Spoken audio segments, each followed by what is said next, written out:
you very much, Honorable Chair and members. We will comment on 4 issues by way of preliminary matters.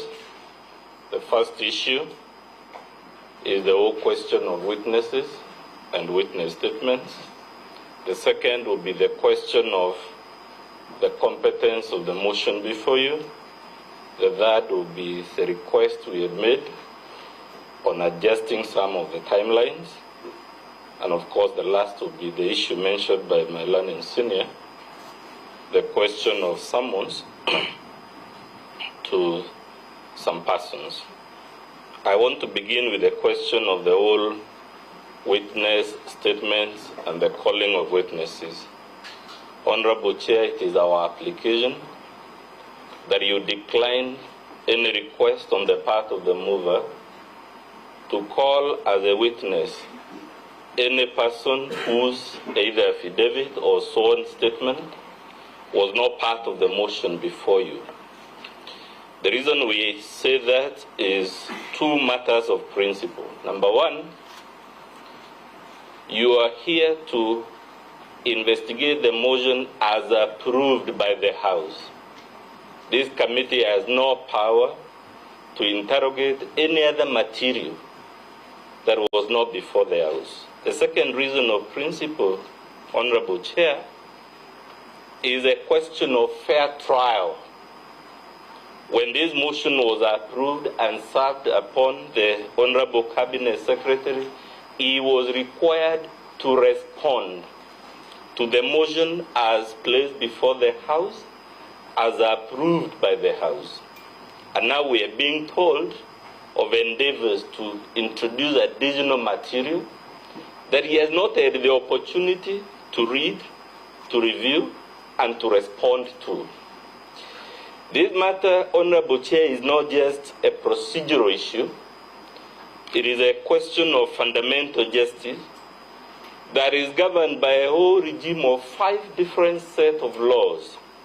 The first one being our Constitution, the second being the Fair Administrative Action Act, the third being the prevailing case law on this specific matter we are placing before you, the fourth being your standing orders, and the fifth being the rules of this committee itself. And it is our submission, as I hopefully show you shortly. Whichever of these regimes of law, and I've mentioned them in their hierarchy, whichever of them you look at, there is zero room for introducing extraneous material that was not part of the documents that were before the House when it appointed this committee. We'll begin with the Constitution, Honorable Chair and members. Article 50 of our Constitution has a right called fair trial. This right, Honorable Chair, includes, among other things, the right to confront and to respond, and more importantly, when you read Article 50, subparagraph 2J, the right to have the information and the allegations and the evidence against you in advance.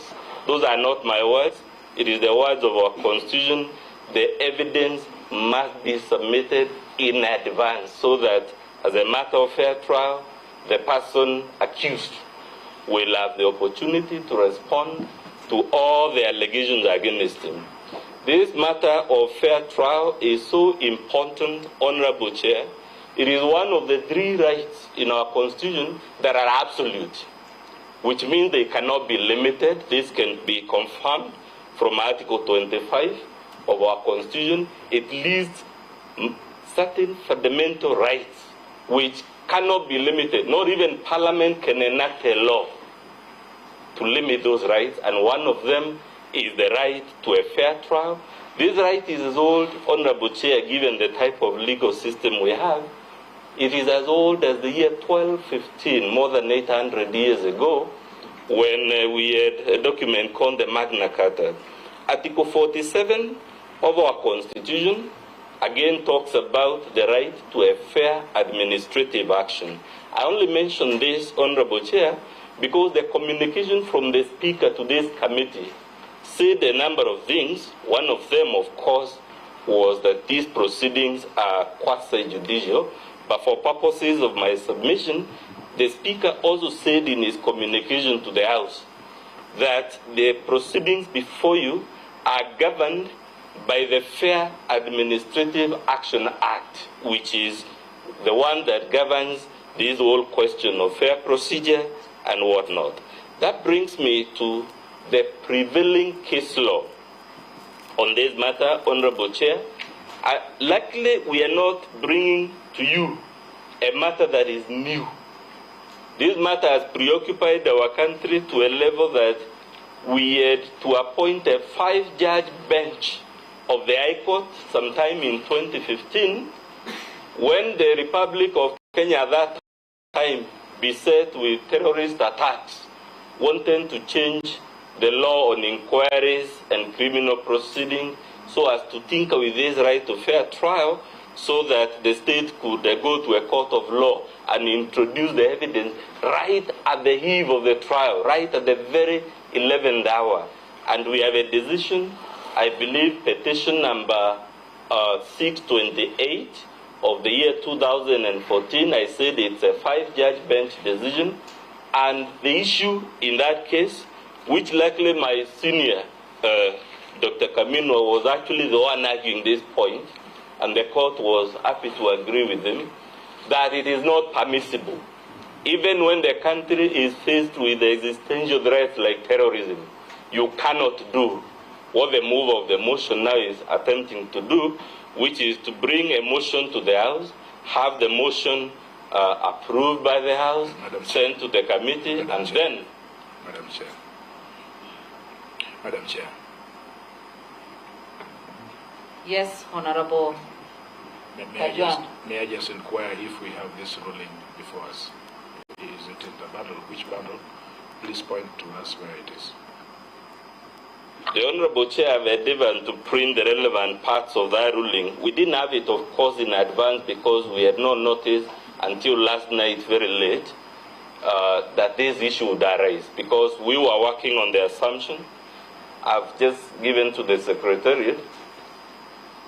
It's a fairly long ruling, so I only bothered to print out the relevant parts, and I think it is highlighted in the document. It is at paragraph 346. And all we are saying, Honorable Chair, it is not every day problems like this, our Chief Justice appoints a bench of 5 judges. Usually the practice is 3 judges, but this was a matter that was so critical to the administration of justice in this country that the CJ had to constitute a bigger bench than usual of 5 judges. And the matter was settled. It is not a question of discretion.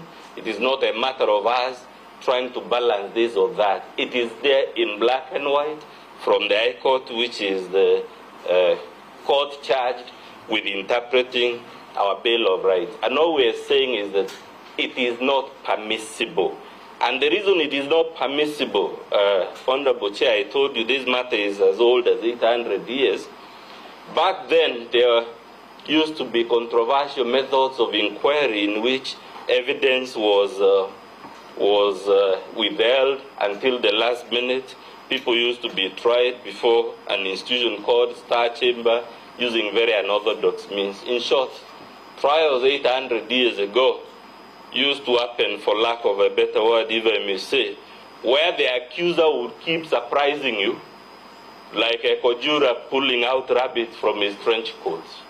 And because this matter was so critical, Honorable Chair, it was the subject of revolutions in England, no less than 3 revolutions. In one of them, the monarch actually lost his head, and all we are trying to do is to tell you, it is not possible. It does not even arise for consideration. Lastly, Chair, you have your standing orders. Standing Order 64 says that by the time the motion comes to the Speaker for approval, it should already be accompanied by the witness statements, by sworn statements, and all other items of evidence. Those are not my words. The thinking must be that by the time you make an allegation as serious as the ones before you, you had better have done your homework, you had better have done all your preparation, and you had better put forward all the material upfront so that the accused person will have then the opportunity to respond. And of course, your rules themselves, which is Rule 2, if I'm not mistaken, I am being guided by Boniface that I might be mistaken, but you've already adopted the rule again. Rule 7, consistent with your standing orders, which says that, if I may read, in presenting evidence, the sponsor of the motion shall not introduce any new evidence that was not part of the allegations against the Cabinet Secretary. And very lastly, try to conclude. Yes, to conclude, Honorable Chair, there is a further practical difficulty we have with these so-called witness statements. As I told you, we were only told this last evening. The Cabinet Secretary is unable, as we speak, to confirm whether, one, the so-called witnesses are persons who actually registered for the fertilizer program at the inquiry, whether, as a matter of fact, they obtained fertilizer, and from which depot, and on what date. So we are completely unable, even if we so wished, given the timelines we are working on, to respond to whatever those witnesses may purport to say. And the very last point, Honorable Chair, you must be told what was the difficulty in putting up these witness statements, in getting these guys to swear their witness statements according to Standing Order 64 at the time the motion was brought before the House. I have not heard them attempt to tell you either these people were nowhere to be found, we tried to trace them, we couldn't, one of them was in hospital or something like that. No reason has been advanced why there was non-compliance with Standing Order number 64. On the contrary, what you have is a mover that assumes, like I kept saying last night, they have a right as a matter of course to keep pulling these surprises. And for those reasons, Honorable Chair, we urge you to reject that request for additional witnesses. We will deal with the question of the defective affidavit, given that I've already run out of my time. When we respond to the case, I will still beseech you to give directions on the other requests we had made, which are in writing anyway, and on the questions of summons. The parties cannot be the ones requesting you to summon anyone. It has to be the select committee exercising its own independent mind to decide we need to hear from so and so. It cannot be me, it cannot be my learned friend telling you, insisting or pushing you, summon so and so. Because a person summoned is not a witness of the Cabinet Secretary and is not a witness of the move of the motion. They are just someone summoned by the committee to enable it to understand something. Thank you. Thank you. Honorable. I'll kindly ask my lawyer to make just a brief statement about that.